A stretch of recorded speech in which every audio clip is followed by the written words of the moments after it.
Hello everyone, आज हम जो चैप्टर शुरू करने जा रहे हैं उस चैप्टर का नाम है केमिकल रिएक्शन एंड इक्वेशन। ये क्लास 10th के केमिस्ट्री का फर्स्ट चैप्टर है। आज हम इसी चैप्टर के बारे में डिस्कस करेंगे। तो ये चैप्टर शुरू करने से पहले मेरा एक सवाल है कि क्या आपने कभी सोचा है कि आयरन पर जो रस्टिंग होती है या फिर मिल्क कर्ड में चेंज होता है या इसी तरह के आसपास हमारे बहुत सारे चेंजेस होते हैं, तो ये कैसे हो जाते हैं? तो इन सभी चीज़ों का एक ही आंसर है, वो है केमिकल रिएक्शन। यस, तो केमिकल रिएक्शन एक ऐसा प्रोसेस होता है जिसमें एक या एक से ज़्यादा सब्सटेंसेस मिलकर नए सब्सटेंस बनाते हैं, जिसकी प्रॉपर्टीज़ जो है वो पहले वाले सब्सटेंस से थोड़ी अलग होती है, या ये कह सकते हैं कि बिल्कुल अलग होती है। तो इस तरह से हम कह सकते हैं कि a chemical reaction is a process in which one or more substances change into one or more new substances with different physical and chemical properties. Okay. But अगर हम जैसे कि अगर हम इसे देखना चाहें इस केमिकल रिएक्शन को, तो इस केमिकल रिएक्शन में ना दो चीज़ें होती हैं। एक तो जो हमारा ओरिजिनल सब्सटेंस होता है, ओरिजिनल सब्सटेंस को हम कहते हैं रिएक्टेंट। जो हमारा ओरिजिनल सब्सटेंस होता है वो कहलाता है रिएक्टेंट, और जो न्यू सब्सटेंस फॉर्म होता है हम उसे कहते हैं product.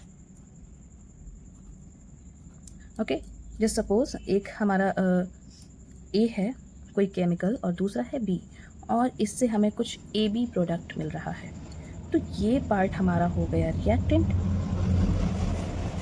And this is product. जो हमारा ओरिजिनल पार्ट होगा वो रिएक्टेंट कहलाएगा, और जो हमारा न्यू फॉर्म्ड पार्ट होगा, जो न्यू फॉर्म्ड सब्सटेंस होगा, वो हमारा कहलाएगा product.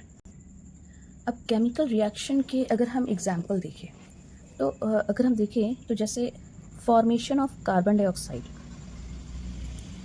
Formation of carbon dioxide, तो इसमें होता ये है कि हमारे पास होता है कार्बन और ऑक्सीजन, कार्बन एंड ऑक्सीजन, ये हमारा रिएक्टेंट होता है। और जब ये आपस में रिएक्ट करते हैं तो हमें मिलता है कार्बन डाइऑक्साइड, ठीक है। और जब हम इसी इक्वेशन, इसी रिएक्शन को एक सिंबॉलिक फॉर्म में लिखेंगे तो वो जो केमिकल रिएक्शन होगा उसका वो केमिकल इक्वेशन कहलाएगा। जैसे कार्बन का सिंबॉलिक फॉर्म होता है C और ऑक्सीजन का सिंबॉलिक फॉर्म है O2, और जब ये आपस में रिएक्ट करते हैं तो हमारा बनता है CO2। ओके, तो ये इसका एक सिंबॉलिक फॉर्म हो गया।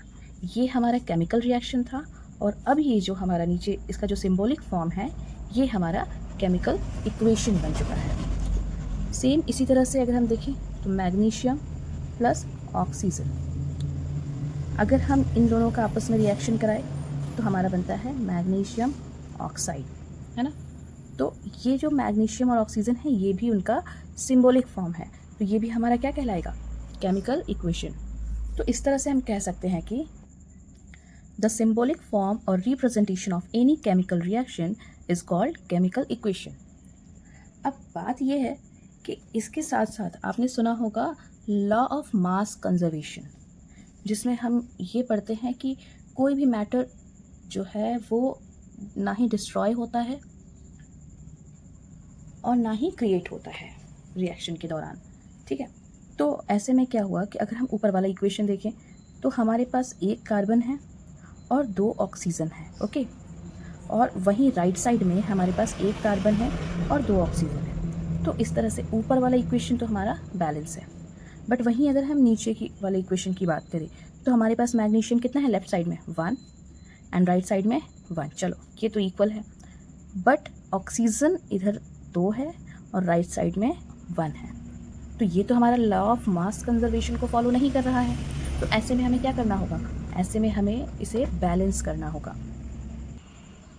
तो पहले हमारा इक्वेशन था मैग्नीशियम प्लस ऑक्सीजन, जहाँ से कि हमें प्रोडक्ट मिल रहा था MgO, यानी एक मैग्नीशियम एक ऑक्सीजन, जो कि हमारा दोनों साइड को इक्वल नहीं बना रहा। तो हमने क्या किया कि यहाँ पर मैग्नीशियम ऑक्साइड में यहाँ पर हमने एक कोफिशिएंट लगा दिया 2।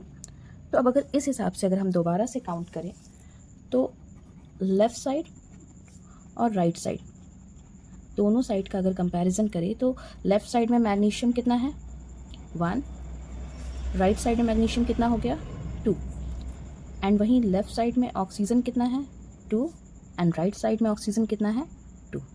तो यहाँ से ऑक्सीजन तो इक्वल हो गया, ओके, बट मैग्नीशियम इक्वल नहीं हुआ। तो इसके लिए हमें करना क्या होगा कि just suppose this is magnesium, this is oxygen and this is magnesium oxide. तो हमने तो यहाँ 2 लगाया ही था, तो 2 लगाने से क्या हुआ कि हमारा ऑक्सीजन बैलेंस हो गया, बस मैग्नीशियम बैलेंस करना रह गया। इधर मैग्नीशियम कितना है 2 और इधर मैग्नीशियम कितना है 1। तो हम इधर भी अगर 2 लिख दे तो अभी क्या होगा, लेफ़्ट साइड में 2 मैग्नीशियम, राइट साइड में 2 मैग्नीशियम, लेफ़्ट साइड में 2 ऑक्सीजन एंड राइट साइड में भी ये 2 ऑक्सीजन काउंट होगा, ओके। तो ये हो गया 2 ऑक्सीजन। तो अब क्या हुआ, अब इस तरीके से हमारा ये इक्वेशन बिल्कुल बैलेंस हो गया, और इस इक्वेशन के बैलेंस होने के साथ साथ ये लॉ ऑफ मास कंजर्वेशन को अब फॉलो कर रहा है कि किसी भी रिएक्शन के दौरान मैटर ना तो क्रिएट हुआ और ना ही डिस्ट्रॉय हुआ। जितना हमारे पास जो चीज़ थी वो चीज़ हमें उतनी मिल गई, बस किसी और फॉर्म में, ठीक है। तो किसी भी रिएक्शन को ना बैलेंस करने के लिए कुछ चीज़ों का ध्यान रखना बहुत ज़रूरी है। पहली चीज़ कि never change formula, never change formula. अब हमें फॉर्मूला तो चेंज करना नहीं है, तो हम क्या चेंज कर सकते हैं, we can change coefficient only, coefficient only. अब ऐसा तो नहीं है ना कि अभी इसको अगर हमें यहाँ पर 2 ऑक्सीजन बनाना था तो हमने यहाँ पर 2 लगा दिया, नहीं, उससे क्या होगा कि फॉर्मूला चेंज हो जाएगा। तो हमने ऑक्सीजन के को बैलेंस करने के लिए 2 कहाँ लगाया, यहाँ, है ना। हमने उसकी काउंटिंग बढ़ाई कैसे, एक कोफिशिएंट 2 लगा करके, ओके। तो अब इसके साथ हमें एक चीज़ ध्यान देनी होगी कि जब भी हम कोई रिएक्शन करा रहे हैं तो हमें एटम काउंट करना होगा, है ना, एटम काउंट करना होगा हर स्टेप में। और जब हमारा जब फाइनल स्टेप आएगा ना तो हमें बोथ साइड जो है ये चेक करना होगा कि दोनों साइड के जो एलिमेंट के जो नंबर ऑफ एटम्स हैं क्या वो इक्वल हैं या नहीं। अब ये तो बात हो गई केमिकल रिएक्शन और केमिकल इक्वेशन की। अब इसके आगे की चीज़ें मैं और अच्छे से समझाऊंगी अपनी नेक्स्ट वीडियो में। तो केमिस्ट्री को इसी तरीके से बहुत ही ईजी लैंग्वेज में समझने के लिए मेरे साथ बने रहिए।